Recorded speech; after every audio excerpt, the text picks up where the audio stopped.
Good morning, everybody. This is Tim again. I hope you're all doing well. I'm going to do something a little bit different today. I've got a lot of friends who live in the Philippines, got some family that live in the Philippines. Every now and then I'm hearing what the monthly expense report is if you want to live in the Philippines in different areas. I'm going to do something a little bit different by doing what it costs to live in southern Ontario. Some people may be interested in that. A lot of people I know look at leaving their tropical paradises and coming here to Canada, making more money, maybe make a fortune over here. And I honestly don't know if it's a good idea or not. Depends on the individual. But there's a few things I want to touch on here. One of them's the cost of rent. It's expensive here in southern Ontario. We live in about a 700 square foot apartment. One bedroom, heat and hydro's included, and so is the water. So in our case the utilities are all included.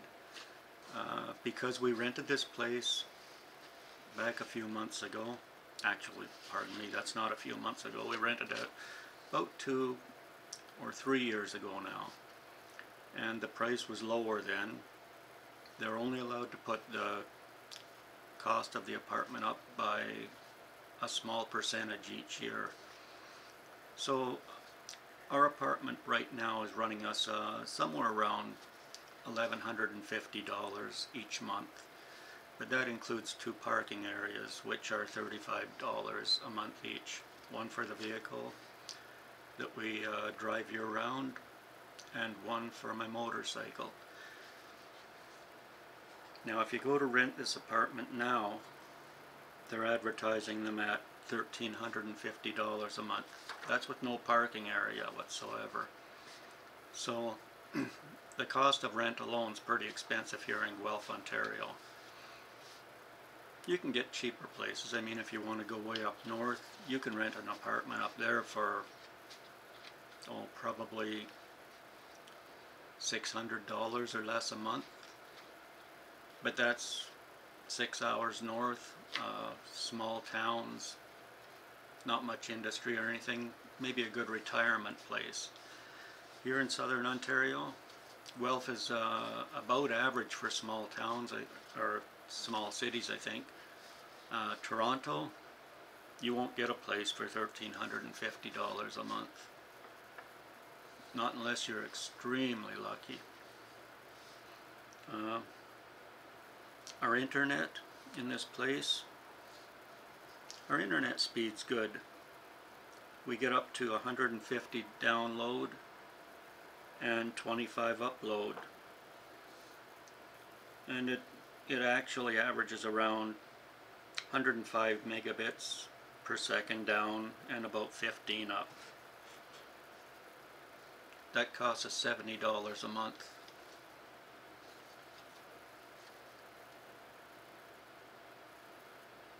We're only using internet now because we used to have a bundle through Bell that included our TV, our internet, and a landline.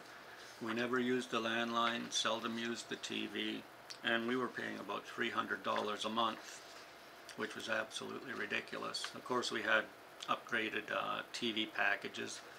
The basic package you get from Bell is pretty crappy, to be honest. Without adding extra channels in, you really don't get much. So it's pretty costly. We just decided to drop the landline, drop the TV, go with strictly internet, and we went with the cheapest and fastest provider we could find. And cell phones, my wife and I both have cell phones. Our plans run about $70 a month, and every 2 years we get a free cell phone. Well, they say free, but really it's included in their $70 a month. And it's a pretty good package, I have to admit. I get like about 7 gigabytes a month. I think my wife only gets 4, even though we pay about the same. The reason that I get more is because I have a loyalty program. I've been with them for a long time now. So they just automatically up my amount that I can have every month for the same price. Car or vehicle payments. It's pretty hard to get along in southern Ontario, or anywhere in Canada really, without a car. I think if you're going to buy used, there are some good used cars around. You can buy a decent used car in Ontario. They have to go through safety checks, they have to go through all kinds of regulations. The previous owner has to get you paperwork showing you the history of the car and everything. Was it in any accidents? Were the services done on it and all that sort of stuff? You can probably buy a decent used car for about $3,000. But if you buy a new car, you're probably looking at about anywhere between $300 and $550 a month for a 7-year period to pay for a new car. And insurance isn't cheap. If you're new to the country, it's going to cost you anywhere up to $400 a month probably for your car insurance. And especially if you're a young driver. If you're a young driver, expect more than that. My insurance isn't much. It's on my car it's about $88 a month, which may still seem like a lot to some people. If you count in motorcycle insurance, that's about twice what my car insurance is. They find sport bikes or sport touring bikes to be a bigger risk, so because I drive a Suzuki 1100 Katana, they think of that as a kind of a high risk bike. I pay a lot for the insurance on that.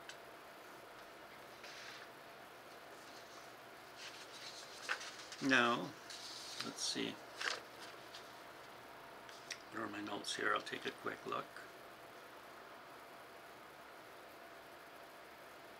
Okay. One of the things that I'll mention is the, what would you call it, medical insurance.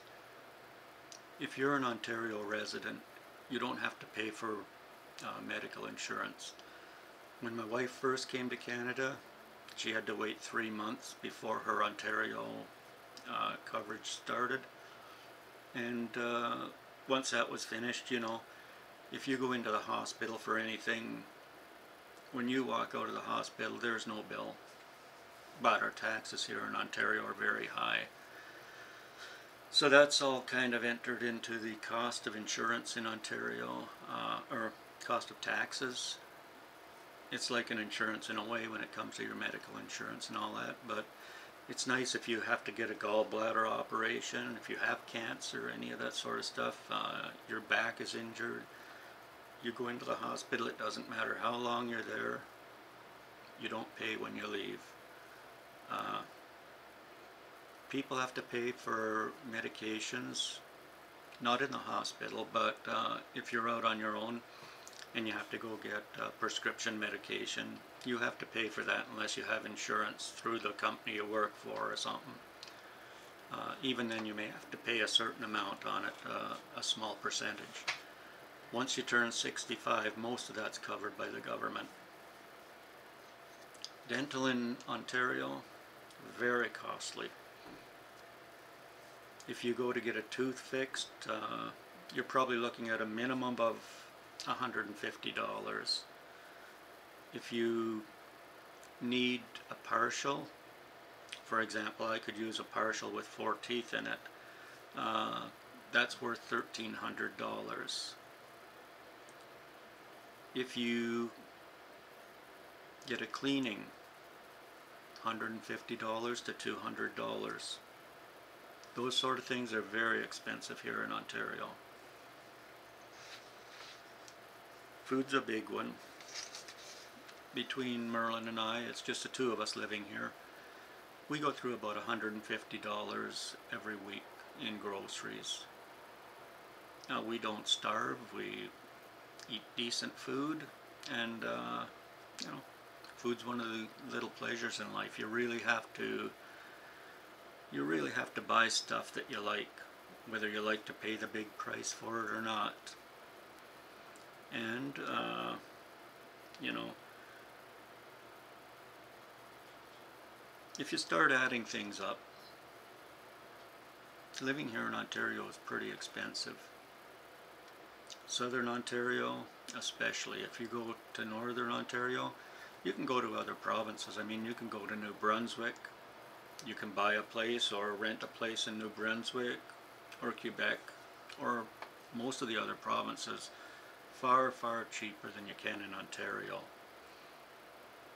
The two most expensive places in all of Canada are Toronto and Vancouver. If you land in one of those places and intend on staying there, you better have a lot of money or a really, really good job. Anyhow, if you're gonna settle here in Southern Ontario, which is where a lot of people end up, and you're gonna be in a nice city, you're probably looking at, I would say, a minimum of $3,500 a month to live and live comfortably.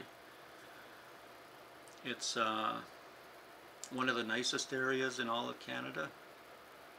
I grew up in Southern Ontario, and you know, hard to think of a nicer place anywhere in the world other than, as I said, you pay high taxes, the cost of living is ridiculous, and